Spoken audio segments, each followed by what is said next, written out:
Years ago, Michael Warren built a life most could only dream of. He had a devoted family, a thriving career as a brilliant software developer, and a home he treasured.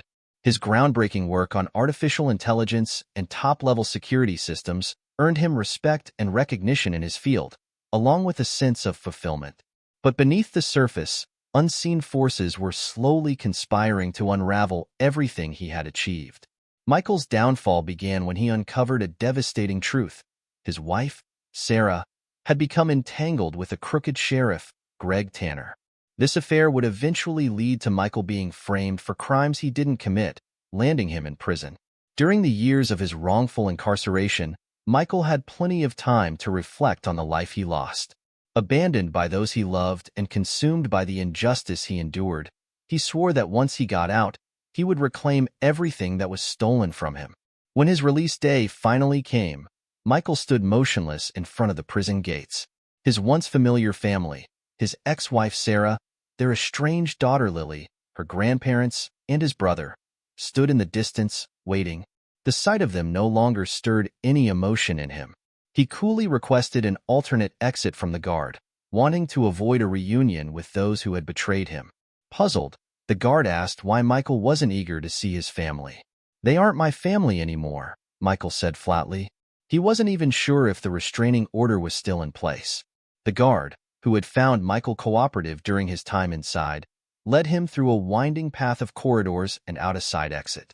Meanwhile, Sarah, waiting anxiously with her family, began to grow nervous. When she asked the guard about Michael's release, she was stunned to learn that he had already left through the back door. Tears welled up as the realization of his lingering resentment washed over her.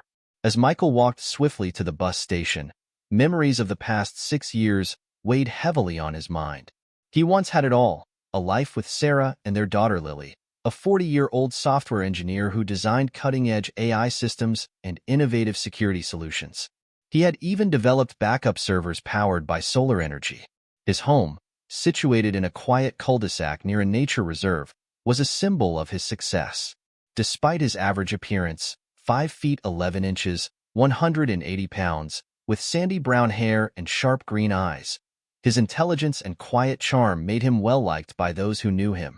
6 years ago, Sheriff Greg Tanner approached Michael to help modernize the city's traffic control systems in an effort to reduce emissions.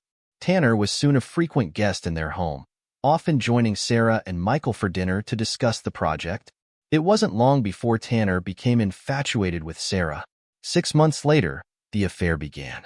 One day, after finishing the final phase of the project, Michael came home to celebrate, only to find Tanner and Sarah together.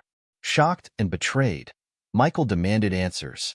Tanner smirked and left without a word, leaving Sarah to confront her husband.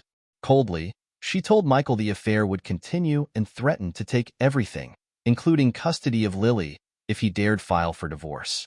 Calm but seething inside, Michael refused to back down. He contacted his attorney, Jason Marks, and began the divorce proceedings, determined to protect his assets. However, when Michael returned home later that evening, he found the house empty, the silence unbearable. The next morning, he met with Jason, who warned him about Tanner's corruption and the danger he posed. They quickly crafted a strategy to safeguard Michael's finances. But before Jason could leave, the police stormed in and arrested Michael on trumped-up charges filed by Sarah and Lily. Despite Michael's protests, Jason advised him to stay quiet. He promised to sort out the mess. Jason rushed to the station, but every attempt to reach Michael was met with deliberate delays. Officers kept transferring him from one holding cell to another, likely under Tanner's orders. Realizing the extent of Tanner's influence, Jason contacted a judge, who immediately intervened, demanding access to Michael and putting pressure on the officers involved. Eventually, Jason found Michael in a grimy holding cell and began recording their conversation. "Have they questioned you yet?" Jason asked. "They tried, but when I didn't confess to anything, they threatened me with a baton," Michael replied. "I told them I wasn't saying a word without my lawyer." Jason sighed heavily. "It's bad, Michael. This is all too well coordinated. Have they moved you around?" "No, I've been stuck here since the arrest," Michael answered. Jason grimly decided, I'm handing your criminal case over to a colleague who specializes in this sort of thing. I'll focus on your divorce. You good with that? Michael nodded, reminding Jason to use his power of attorney. 6 months later, Michael stood in court with no real chance of clearing his name. Sarah, Lily, and 2 women Michael had never met took the stand, painting him as an abusive husband and father. With his alibi wiped out by tampered evidence, Michael couldn't defend himself, even though he had a secret backup system he chose not to reveal. The prosecution portrayed him as a monster. As the jury delivered their guilty verdict, Michael remained stoic, even as Sarah and Lily looked frail and Tanner sat in the gallery with a smug grin.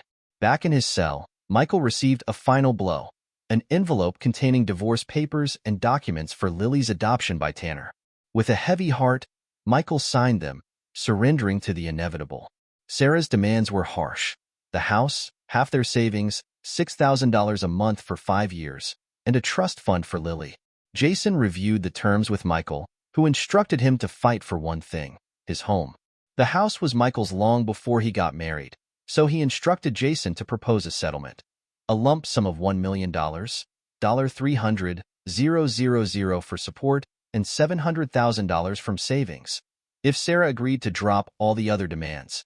Before leaving, Jason asked if Sarah was aware of Michael's investment fund. Michael responded that he had mentioned it to her once, but never revealed its full value. He also reminded Jason to collect the $175,000 owed to him by the city for the traffic system upgrade, which would cover Jason's legal fees. Jason left with mixed emotions. He felt sad that Michael had another 5 years of prison ahead for a crime he didn't commit, but also relieved that the house deal would allow him to purchase the home he and his fiancée had been dreaming about. The next day, Michael arrived at his new prison block. After the warden's monotonous welcome speech, he was led to his new cell, where he met a large, intimidating inmate known as Big Joe, who was scribbling something on a scrap of paper. Michael cleared his throat nervously, and Big Joe immediately shot him a glare. "If you tell anyone I can't write, you'll regret it," Joe warned. Taken aback, Michael asked, "You've never learned?" Joe, caught off guard by the genuine curiosity, admitted that he had been working since he was 8 and never had the chance to go to school. He was trying to write a birthday letter to his grandmother, who was turning 90. Michael offered to help. "Why don't you just tell me what you want to say, and I'll write it down for you?" Joe, after hesitating, agreed, allowing Michael to rewrite the letter for him. This small gesture of kindness broke the ice between them. Soon after, Michael asked if Joe would be interested in learning to read and write. With tears in his eyes, Joe accepted but made Michael swear to keep it secret. Michael promised, reassuring Joe that anyone who was willing to learn deserved help. Their friendship began to blossom. 2 weeks later, Michael received an unexpected visit from his soon-to-be ex-wife, Sarah, and their daughter, Lily. Frustrated and still harboring deep resentment, he refused to speak with them and asked the guard to block any future visits. Sarah called after him, but Michael walked away without looking back. Later, Jason arrived with an update. Sarah was now willing to forfeit half of the money in exchange for a conversation with Michael. Without hesitation, Michael refused, saying he'd rather pay $500,000 than speak to her again. Before leaving, Jason asked if there was anything else he could do. Michael requested children's books for his cellmate, surprising Jason. Still, he agreed. When the books arrived, both guards and inmates eyed them curiously. Back in the cell, Big Joe felt humiliated by their comments, but Michael calmed him down, explaining that learning to read would help him avoid being tricked and that reading could actually be enjoyable. Reluctantly, Joe agreed to start reading, saying he'd try it because Michael called him a friend. Michael realized that Joe had led a lonely, rough life, and he wished he could change that for him. The next day, Michael returned to his cell bruised and battered. Joe rushed to help him to his bunk, his face filled with fury. "What happened?" Joe demanded. Michael, wincing in pain, explained, "Sarah still wants the house, and Sheriff Tanner sent a few guys to rough me up as a reminder to give it up." Joe, growling with anger, declared that no one would ever take his own house from him either. Michael described one of his attackers, and the following day, 4 severely injured men were admitted to the prison infirmary, a clear warning that Michael was now under Joe's protection. Over the next month, Joe became a dedicated learner, diving into the books Michael had secured for him. He even started sending other inmates to Michael for help, earning Michael the nickname Document. Soon, Michael had an informal classroom of about 10 inmates. During one of their discussions, the inmates voiced concerns about life after prison and the challenges of finding work as ex-cons. Inspired by their stories, Michael asked what kind of businesses they would start if given a chance. One inmate, a former baker, dreamed of opening his own bakery. Michael encouraged him to write out a business plan as a math exercise. Joe, who had once worked as a bouncer, mentioned that he wanted to get into the security business. Michael made him the head of security in their imagined business venture.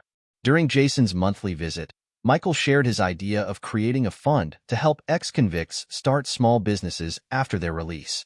Jason agreed to handle the legal framework while Michael managed the finances, and soon they began laying the groundwork for the project. Jason also brought good news. Sarah had signed the divorce papers, agreeing to take only half of their savings and dropping all claims to alimony. Michael, though surprised, felt an immense sense of relief. 6 months later, Michael had fully adjusted to life inside the prison. The investment fund was flourishing, helping former inmates get back on their feet, and Michael had earned significant respect among his peers. Anyone who dared cause trouble quickly learned to steer clear of him. The guards even gave him his own room for teaching, recognizing the positive influence he had on the prisoners. One day, a welfare worker approached Michael, asking why he hadn't applied for parole. Michael bluntly explained that the warden, an old friend of Sheriff Tanner's, had been filing negative reports about him. He feared that even if he were granted parole, a parole officer connected to Tanner could easily find a reason to send him back. He preferred to serve his full sentence to ensure his freedom. The worker, taken aback, apologized for bothering him, but Michael waved it off, reassuring her that the prisoners were better off with him around. Afterward, he headed to his self-defense class, a requirement from Joe that had transformed him into a stronger, more capable person over his 4 years in prison. Returning from the gym later that day, a guard stopped Michael in the hallway. "The warden wants to see you now." Michael's mind raced with worry. "What now? Am I in trouble?" Keeping his face calm, he asked, "Do I need to clean up first?" "No, just go as you are." 5 minutes later, Michael stood in front of the warden's desk. The warden dismissed the guard and told Michael he should clean up. Michael remained silent. The warden finally broke the tension, asking, "Do you know much about computers?" "I used to be a software engineer," Michael replied cautiously. "That's not what I asked. Do you know your way around computers?" The warden's voice held a suspicious edge. Sensing a trap, Michael responded carefully, "If it's a software issue, I can handle it. Hardware is a different story." The warden nodded curtly. "Good. Figure out what's wrong with my office computer," he ordered, then walked out, leaving Michael alone. As soon as he sat down, Michael quickly realized the setup. There was an active internet connection icon on the screen, which was unusual in prison. He knew accessing it could add years to his sentence. He inspected the machine thoroughly, finding a keylogger and poorly hidden problematic files. Eventually, he traced the root of the issue. A worm, hidden in a video file, was corrupting essential data. But Michael kept this discovery to himself. When the warden returned, Michael asked for a private conversation. Once they were alone, he revealed the issue. "Your computer's infected with a worm, and it's damaging the system. It came from a video file, but the real problem is the other content on your hard drive. Trying to pin this on me won't work. Everything is monitored." The warden's face paled slightly, realizing his plan had failed. Michael pressed his advantage. "I can fix it, but only if I'm given internet privileges and legal protection. And I'll need to confirm things with my lawyer." Reluctantly, the warden agreed to Michael's terms. 1 week later, under the cover of night, Michael sat at the warden's desk. He disabled the keylogger, hid the corrupted files, and installed the necessary software to clean up the mess. While working, Michael took a risk and accessed his home security system. He froze at the live footage on the screen. Sheriff Tanner and his men were tearing through Michael's house, hurriedly moving something out. Michael's mind raced, and he quickly formulated a plan. He set up a program to stream and record the live footage from his security cameras, saving the evidence in multiple locations. Once done, He erased all traces of his actions, replacing the keylogger with a subtler version that would resurface in a year. As he finished up, a supervisor barged in. "Are you done?" he asked impatiently. "Yes, sir. All fixed. If any issues come up, just let me know." Michael kept his voice calm. "I will, and next time, I won't be so lenient," the supervisor replied sternly, then waved for a guard to escort Michael back to his cell. Back in his cell, Big Joe noticed the smug look on Michael's face. "What are you up to?" Joe asked suspiciously. Michael smiled. "Revenge, Joe. Now, who do we contact?" "Send a letter to your lawyer, Jason Marks," Joe suggested. Michael nodded. "Got a pen and paper?" A week later, an FBI agent, bewildered by the cryptic letter Jason had delivered, had her IT team connect to Michael's home security system. What they saw left them speechless. Sheriff Tanner and his crew were captured on camera ransacking the house in the dead of night. The footage was clear, undeniable evidence. Soon after, Tanner was shackled and led through the prison halls by guards.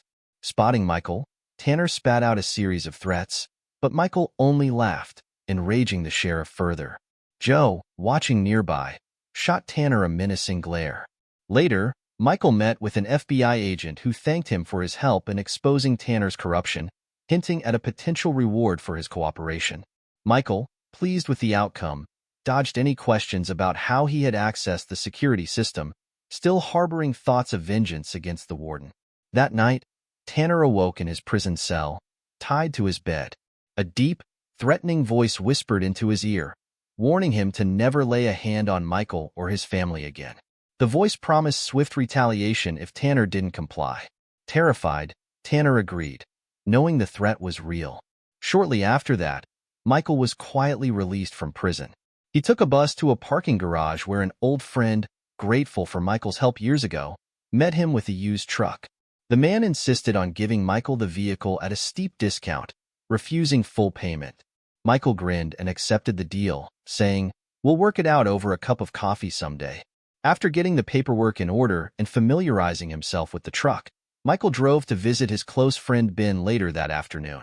As he sank into the familiar comfort of a chair in Ben's living room, he sighed. "It's been too long since I've sat in a chair like this."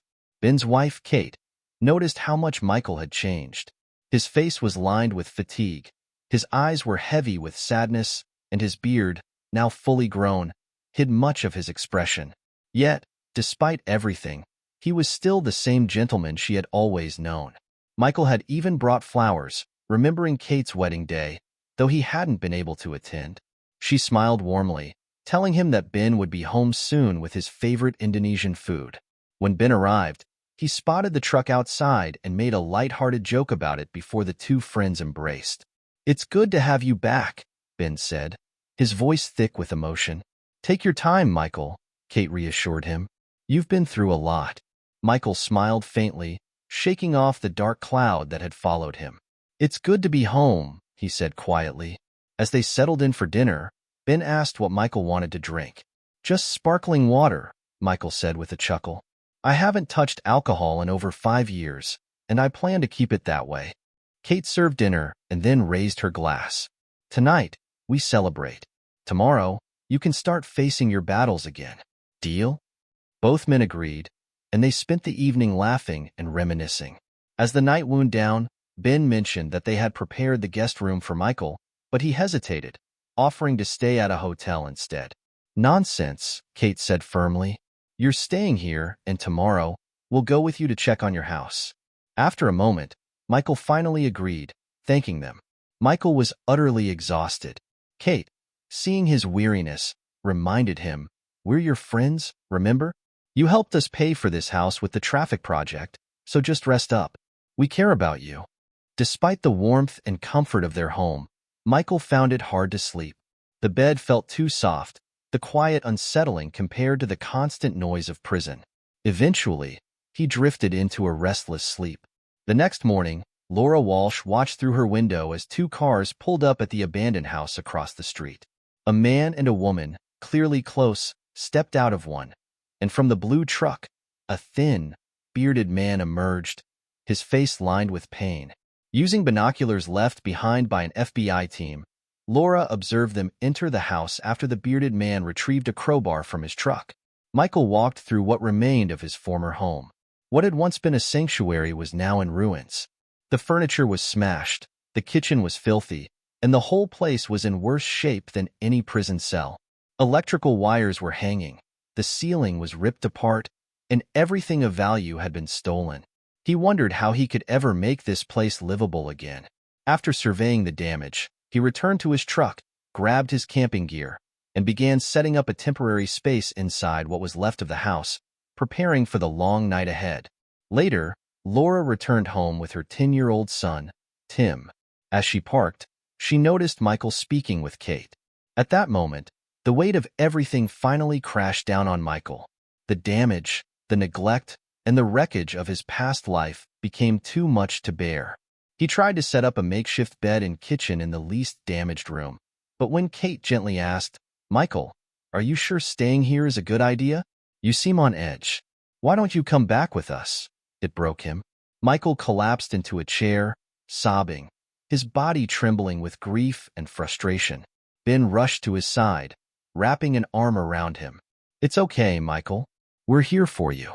Let it out," he whispered, his voice thick with emotion. It took some time, but eventually, Michael pulled himself together. He hugged his friends and muttered, "I wouldn't have made it this far without you." The way the house had been destroyed was too much to process. Kate, still worried, asked again, "Are you sure you want to stay here? You can come with us." Michael forced a smile and reassured her, "I have things I need to handle here. I'll be fine." He got their phone numbers and, after they left, returned inside. As Ben and Kate reached their car, Laura, curious and concerned, approached them.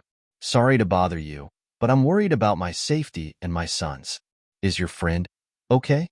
Kate smiled warmly and replied, "Your neighborhood just got better, believe me. Michael's not dangerous. He's one of the kindest people I know. You'll have a great neighbor." Back inside, Michael inspected the damage more thoroughly. Thankfully, while the fuses were gone, the wires in the fuse box weren't cut. Even better, the solar-powered backup security system he'd hidden years ago was still operational. Relieved, he decided to add a computer to his shopping list. That afternoon, he headed to town and purchased a phone, tablet, laptop, flash drives, and a small generator. He also picked up some dinner before calling Ben to update his contact information and request a list of reputable companies run by ex-convicts. The next morning, Laura noticed Michael sitting outside, working on his laptop and talking on the phone. Growing more curious, she did some digging online and found out that he had served 5.5 years in prison for allegedly attacking his wife and daughter. Despite the serious charges, the couple she had met spoke highly of him. Deciding to stay cautious, Laura kept her distance for now. Later that day, a van pulled up to Michael's house, marked with the logo of Honest Hand Services, a company specializing in home repairs. Its slogan, "We've had a rough past, but now we do honest work at honest prices," caught Laura's eye, and she saved the number to research later. After dropping Tim off at school, she returned home and saw two men from the van greet Michael with handshakes and smiles. They all went inside together, bringing a thermos and a large toolbox. Aware that Laura had been watching him the previous day, Michael thought, "Word will spread soon. Might be best to wait before introducing myself." He gave the workers clear instructions. "Let's start with the kitchen, bedroom, and office. If there's anything you're unsure of, ask me first." Later, a truck delivered a 40-yard dumpster to the house. Laura watched as a minivan with the same company's logo pulled up and a woman stepped out. She directed the workers briefly, then carried a bouquet of flowers to Laura's door. Surprised, Laura accepted the flowers. "These are from Dr. Michael Warren. If we're too loud, just let us know," the woman said warmly. Laura waved back at Michael, who sat on the porch, and felt an unexpected sense of reassurance. 2 weeks and 2 filled dumpsters later, the house was mostly cleared out. Though only the bedroom and part of the kitchen were livable, Michael had made significant progress. He sat under a small shelter during a rainstorm when he heard a car engine sputtering. Looking across the street, he saw Laura struggling with her vehicle. Grabbing his umbrella, Michael approached. "Good afternoon. I'm Michael Warren, your neighbor," he said with a smile. Flustered, Laura glanced up. Hi, I'm Laura. My car won't start, and I'm late to pick up my son. Without hesitation, Michael offered his truck or a ride. I can give you a lift. No strings attached, though. I should warn you. I'm an ex-con, he joked lightly. After a brief moment of hesitation, Laura accepted his offer. As they got into the truck, she mentioned her concerns about affording repairs, but Michael gently interrupted. I told you, no strings attached. Just a friendly gesture, Michael said with a warm smile. Feeling a bit embarrassed, Laura introduced herself properly and accepted his help. While they were on their way to pick up Tim from school, Michael called his crew and arranged for Laura's car to be taken care of. Laura, surprised by the quick response, soon realized that Michael's business, helping ex-convicts rebuild their lives, had deep connections to the local garage. At school, Tim was excited to see the big truck and quickly warmed up to Michael, who introduced himself and told the boy he could call him by his first name. On the way home, Michael showed himself to be not just a good neighbor, but a reliable one. Back at the house, one of Michael's workers, Joey, pulled him aside. Doc, this car's a lost cause. The engine's shot, and everything else is in bad shape. What should we do? Michael thought about Laura's situation and asked, Do you have anything else on hand? I've got a Nissan Rogue, but it's not exactly the best-looking car. Don't bother asking her. Just swap it out and send me the bill. I can't have my neighbors stuck without a working car, Michael replied. Later, Joey approached Laura and asked for her keys and ID. She looked worried and said, I really can't afford the repairs. Don't stress, Joey reassured her. Doc's covering it.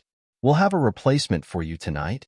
Laura, stunned by the generosity, turned to Michael and asked, Did you really do that? Is he always this kind? One of Michael's crew chimed in, Yep, that's Michael for you. Always helping others and never asking for anything in return. That's why we all stand by him.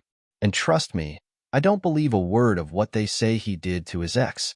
Meanwhile, Michael finally mustered the courage to check his old backup hard drives. He began watching footage of his ex-wife, Sarah, and Sheriff Tanner plotting to frame him. The recordings showed how they staged injuries and manipulated the police to make Michael look guilty. The final blow came when he heard Tanner openly discussing ways to keep Michael quiet, forever. Devastated but determined, Michael contacted the FBI and handed over all the evidence, requesting certified copies for himself to prove his innocence. At the prosecutor's office, Sarah was called in for questioning. FBI agent Smith informed her that they were reopening Michael's case. Sarah's face turned white as the agent played the damning footage. She fainted, and when she woke up, she saw the prosecutor being arrested as well. Agent Smith coldly informed the corrupt prosecutor, You're not getting away with this. We have months of footage proving your conspiracy, all legally obtained with the homeowner's permission. A week later, Sarah confessed, and Tanner was formally charged with a list of crimes that guaranteed he would spend the rest of his life behind bars. Sarah was sentenced for perjury and making false statements. Michael, in an act of mercy, declined to pursue further legal action against her in exchange for $1 million for each year he had been wrongfully imprisoned, as well as damages for the destruction of his home. The city of Brookville also faced a lawsuit for its role in his wrongful conviction and quickly settled. Tanner, arrogantly believing he could beat the lawsuit, did little to defend himself. His negligence backfired when the court ruled in Michael's favor, stripping Tanner of his fortune. Meanwhile, Sarah found herself in a jail cell, without a job, her house in foreclosure, and owing Michael $550,000. Isolated and ignored by the other inmates, she realized the irony. Without her actions, Michael's investment program for ex-convicts wouldn't have come to life. Tanner, furious at being sued for $5.5 million plus $500,000 in damages to Michael's house, sent threats to Michael and his family. Shortly after, however, he was visited by some less than friendly individuals, and his threats turned to screams of pain.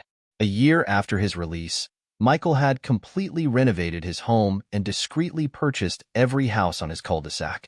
One stormy night, Laura and Tim appeared on his doorstep, soaked to the bone and shivering. Concerned but a little annoyed, Michael handed them raincoats and brought them inside. Laura apologized, explaining that their fuse box had blown and they didn't know what to do.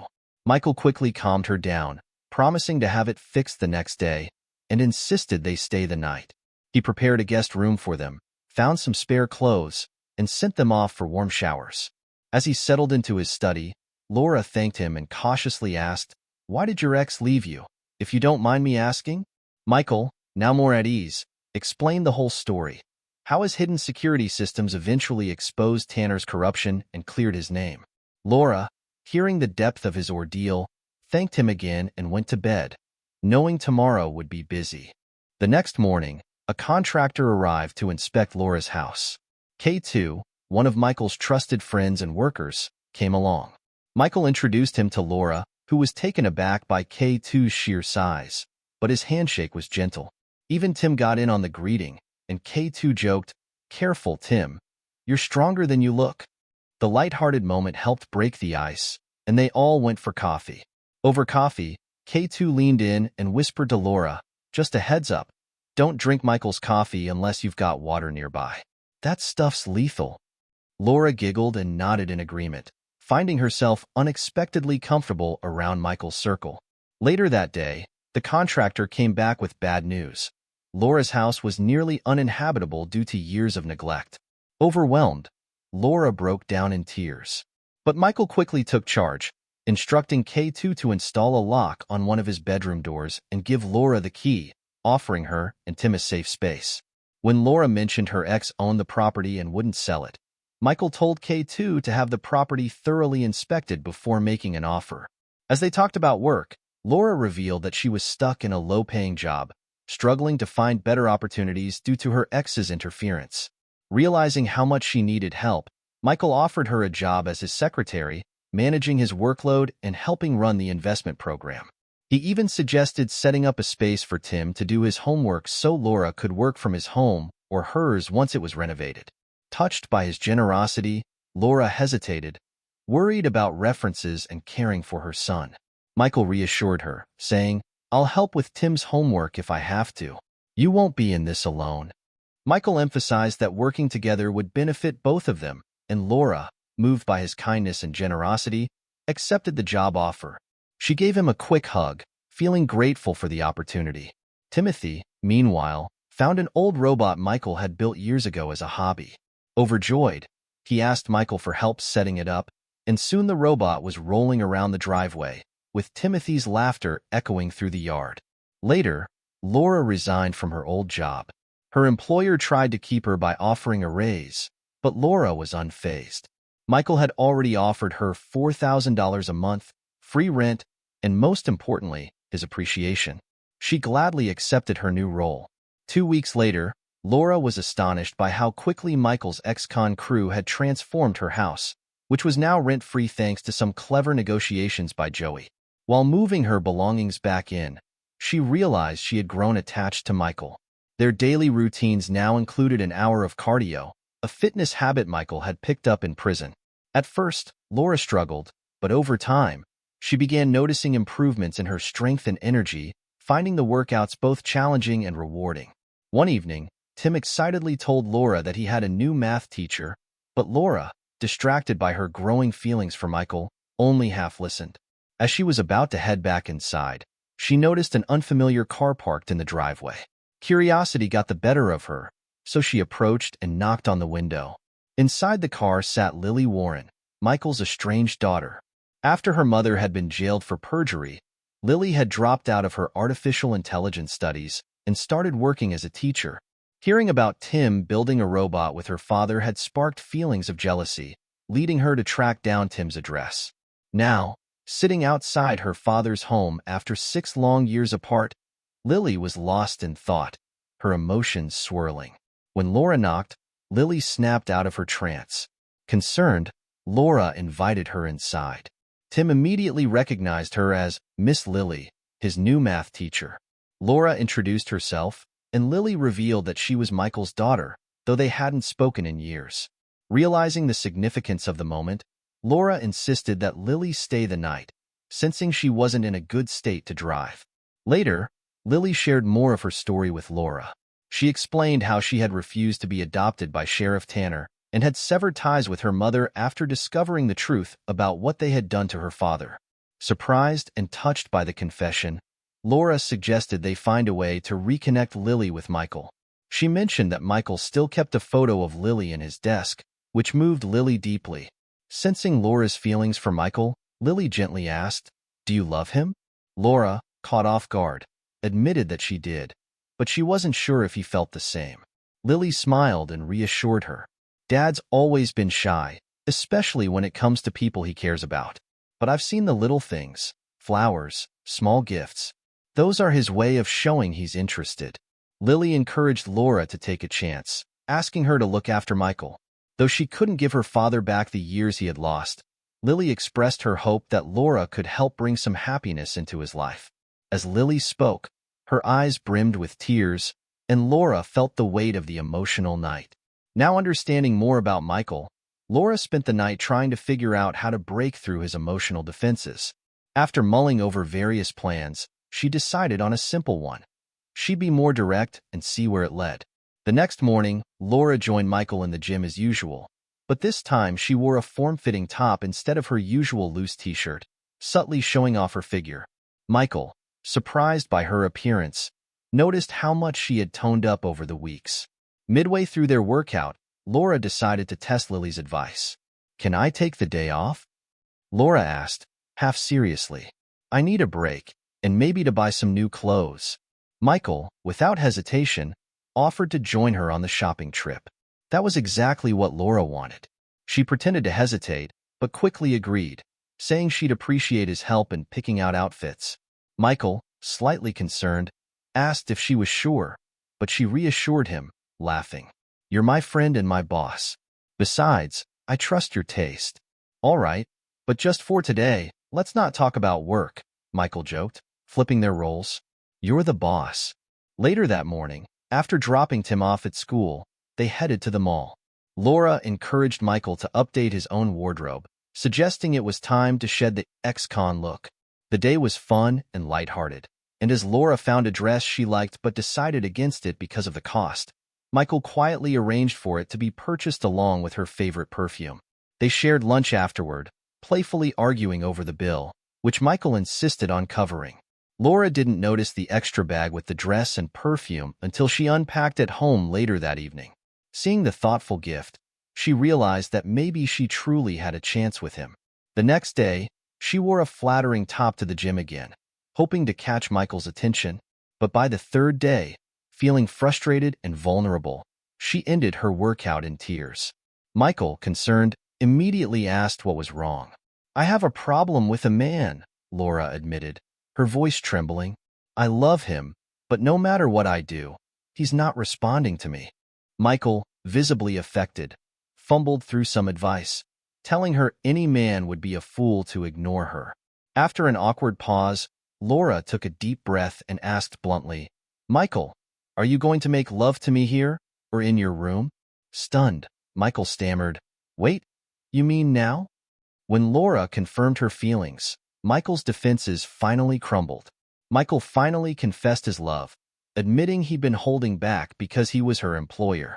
Laura laughed softly, reminding him that sometimes he was too honorable for his own good.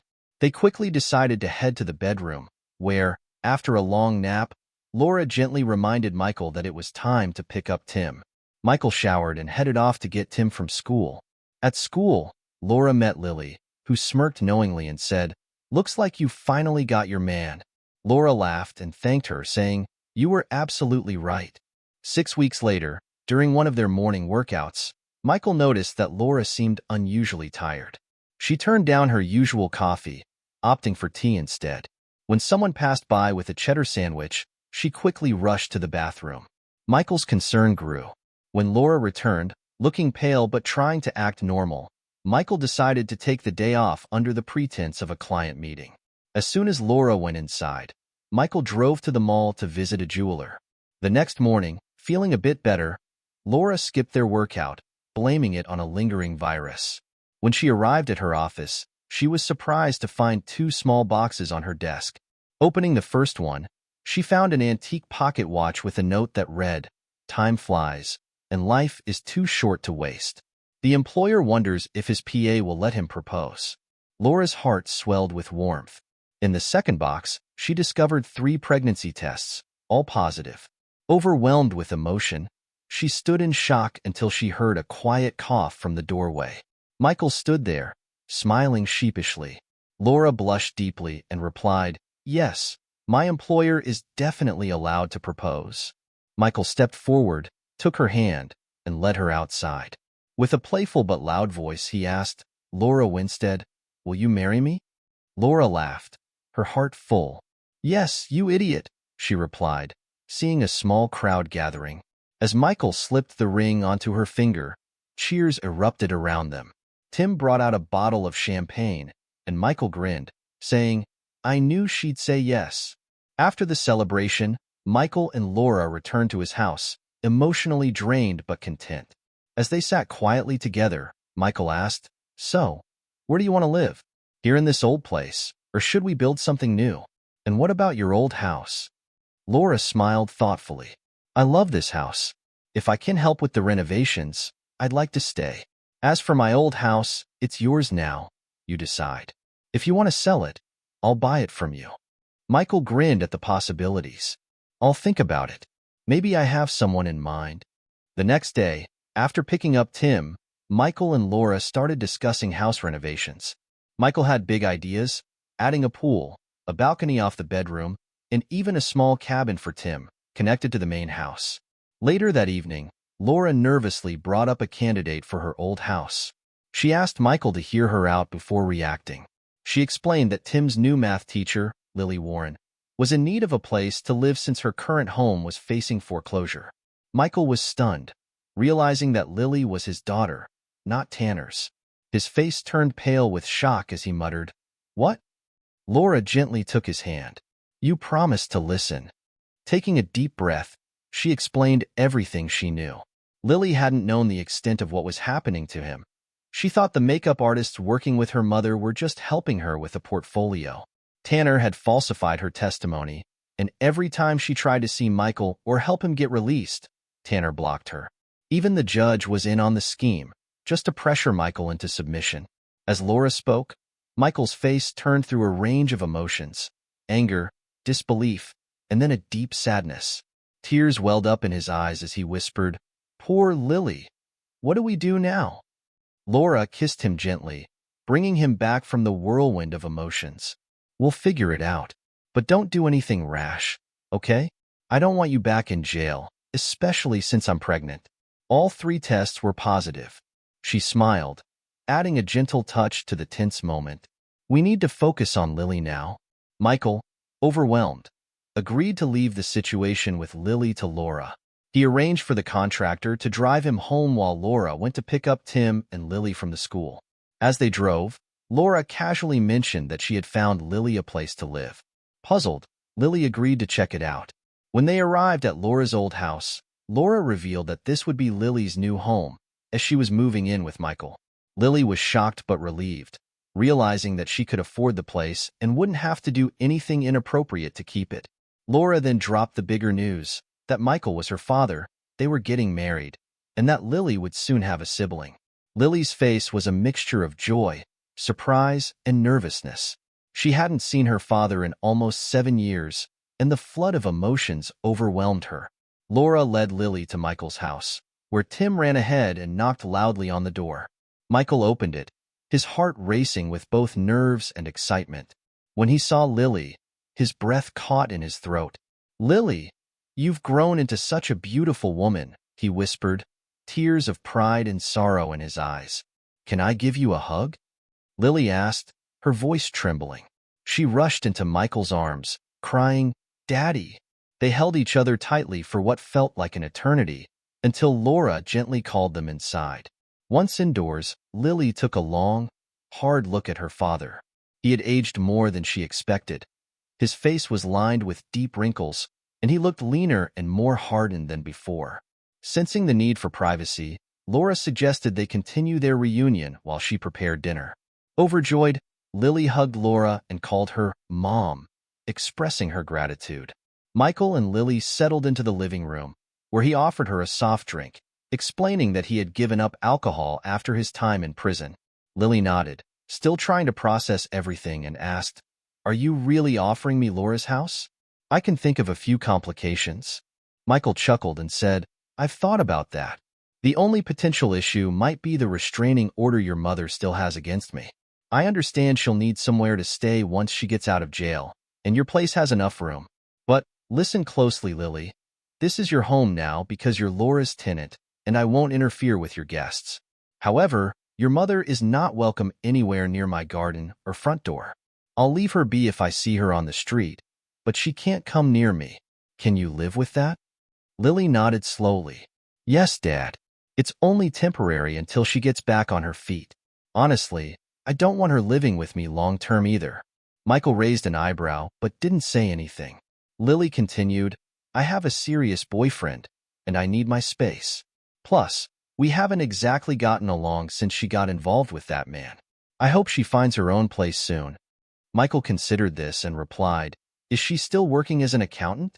Maybe I can help her find a job. She should have some savings. I paid nearly $500,000 to settle things with her. Lily shook her head. No, Dad, that guy drained her dry, and now she's broke after paying all the settlements. But yes, she's still a CPA and has picked up some freelance work. I'll see what I can do to help her find something, but let's keep that between us. Michael asked, Do you visit her in prison? Lily nodded just as Laura called out, announcing that dinner was ready. A few weeks later, while chatting in the living room, Michael asked Lily, When was the last time you visited your mother? Right before I moved here, Lily replied. Michael sighed. Remember, she's still your mother. Stay in touch with her. You might regret it if you don't. Before Lily could respond, there was a loud knock at the door. Michael smiled. That's Joey. He's the only one who knocks like that. He opened the door to find Joey standing proudly with his son, Julian, by his side. This is my son, Julian, Joey said, beaming. Despite me spending time in prison, Julian's become a teacher. Julian, looking nervous, asked to speak with Michael in private. Once alone, he confessed, Sir, I want to ask Lily to marry me. We've been together for a while, and I'd like your blessing. Michael grinned and called out, Lily Warren, I know you're listening. Come in here. Lily walked in, smiling. Michael turned to her and asked, Should I give this young man my blessing? Yes, please, Papa, she replied. Michael shook Julian's hand firmly. You have my blessing, son. Take good care of my daughter. As they headed back to the living room to celebrate, Lily pulled Michael aside and whispered, Dad, you're going to be a grandfather in about 7 months. The doctor confirmed it this morning. Michael's face lit up with pure joy. Lily, you've made me so happy. How about a double wedding with Laura and me? Lily laughed and agreed. They rejoined the others in the living room, where Julian proudly introduced Lily as his future wife. Joey was stunned but gave his blessing.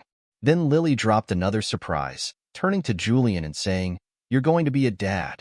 We thought we'd start our family while we're still young. 2 weeks later, during a prison visit, Sarah complimented Lily on how well she looked. Lily shared the good news. She had a place to live, was getting married, and life was treating her well. Sarah was surprised to learn that Lily's new home was right next to Michael's and that they had reunited. Timidly, she asked, When's the wedding? We're waiting for you to get out of prison, Lily replied. You're still my mother, so you're invited. Hopeful, Sarah asked, Can I stay with you when I'm released? I have nowhere else to go, and I need a job too. Lily took a deep breath, not wanting to reveal that her father had already arranged a job for Sarah. Instead, she said, You can stay with me until the baby comes, but after that, I'll need the space for work. Have you looked into XCOM services? They help former inmates find jobs. Sarah, taken aback, replied, You're having a baby? Why didn't you tell me? It feels like you're still mad at me. Can't you forgive me? Caught off guard by her mother's obliviousness, Lily's frustration spilled out. Mom, the only reason I stay in touch is because Dad tells me I should. Otherwise, you wouldn't have heard from me since you went to prison. You cost me over 6 years with Dad because you were too selfish and scared to do the right thing. How could you fall for that man when you had my father? Sarah was stunned by Lily's anger. The weight of her daughter's words hit her hard, forcing her to confront the damage she had done. Realizing she had so much to make up for, Sarah was also shocked to hear that Michael had moved on with someone else, especially in the house where he had suffered so much. As Lily left, Sarah sat alone with her thoughts, haunted by her daughter's harsh but truthful words. She had left Greg Tanner shortly after realizing he had manipulated her, but by then, it was too late. The money was gone, and her life had fallen apart. Sarah had always thought she was doing her best as a mother to Lily, assuming her daughter's anger was just teenage rebellion. Now, after all that had happened, she understood the depth of the pain she had caused. Lily wasn't just distant. She was closer to her father than Sarah had ever realized. What hurt even more was that Lily hadn't told her about the pregnancy, making the gap between them even wider. Sarah knew it would take a long time to repair their relationship. When Sarah moved into Lily's house, the atmosphere was strained. There were no warm hugs, just a brief introduction to Julian, Lily's fiancé. "You can use everything here while you look for work," Lily said coolly. "There's a laptop in your room. Have you contacted XCOM yet?" Sarah looked down, ashamed. "I tried, but they didn't seem interested. It feels like I've been blacklisted." Julian spoke up. "I'll talk to my dad. He's got a say in SCOM's hiring, and I'll make sure you're treated fairly. Michael is well respected." Confused, Sarah asked, "What does your father have to do with my ex-husband?" Lily quickly cut in. "Don't even think about it, Mom. Dad wants nothing to do with you. Understand?" Julian explained the connection between Michael and his father, Joey, which made things clearer for Sarah. She was starting to realize how much her life had become intertwined with the very people she had once hurt. Later that day, Sarah was startled by a visitor. Joey, a towering man, introduced himself and explained that her past involvement with Greg Tanner made her a potential risk. However, Michael had vouched for her. Joey then offered her a job as an accountant for his company, with the condition that she never try to contact Michael. Feeling cornered, Sarah agreed. As Joey left, Sarah sat in disbelief. She couldn't grasp how completely Michael had shut her out, even though he made sure her basic needs were met. She watched from the window as Joey greeted Michael outside his house. Jealousy and regret washed over her as she saw the camaraderie they shared. When she later spotted Michael with a visibly pregnant woman, it hit her hard. This was the life that should have been hers. As Lily's wedding day approached, Sarah became desperate to learn more about Michael. She began watching him from afar, using binoculars to spy on him. The more she learned, the more it hurt, especially when she discovered that Michael and Laura were also getting married. It crushed any hope Sarah had of reuniting with Michael. At the wedding, Sarah felt completely out of place. She watched as Julian respectfully asked Michael for permission to dance with her. As they danced, Sarah felt a fleeting moment of joy, but when Michael himself later asked her to dance, she saw the sadness in his eyes. She realized just how much pain she had caused him. As they danced, Sarah's guilt overwhelmed her. She could barely comprehend how she had let things get so bad. Her hands trembled, and her self-esteem crumbled in that moment. Tears filled her eyes as she whispered, "Are you really asking me to dance?" Michael, his voice calm but firm, repeated, "Will you honor me, Sarah, with this dance?" Without another word, Sarah clung to Michael and began to sob. As they continued to dance, Sarah gathered her courage and whispered through her tears, "Michael, I'm so sorry for everything I did to you. I know you must hate me." Michael's expression softened, but his voice remained steady. "I can't give you back those years, Sarah. I'm glad you feel remorse, but the only reason we're dancing is because the two women I love most, Laura and Lily, asked me to show you kindness. You felt just a fraction of the pain I endured. Greg's betrayal scarred me deeply, and I hated you for years. But Laura's love healed me, and whatever feelings I had for you faded. We're strangers now, only connected by our past and by Lily. For her and our future grandchild, I won't avoid you, but it will be a long time before I can think of you as a friend again. And remember, there are people watching you closely, ready to act if you cross any lines." Sarah winced at his words, but couldn't deny their truth. She realized how much she had lost. Michael had changed. He was stronger, hardened, and happier without her. Instead of standing proudly beside her daughter on this important day, she was merely tolerated as a guest. Laura had taken her place in Michael's life, even becoming a mother figure to Lily. As the dance ended, Sarah saw Lily approaching. "Mom, I know this is overwhelming. Do you want to stay the night? I don't think you should drive." With a deep breath, Sarah replied, "I don't want to cause any trouble." "Then I'll arrange for someone to take you home," Lily said softly. Soon, Ben and Kate offered to drive Sarah back to her house. On the way home, Kate turned to Sarah from the passenger seat and said, "You're alone now, Sarah, and you have a lot of work to do. You made mistakes, and you'll be paying for them for a long time. But tonight, I think you finally understood what you did to Michael. He destroyed Greg's life for betraying him, but he's not willing to let Lily lose her mother completely. That's why, on his behalf, we're offering you counseling. It'll help you understand what led you down this path and how to move forward. Think about it.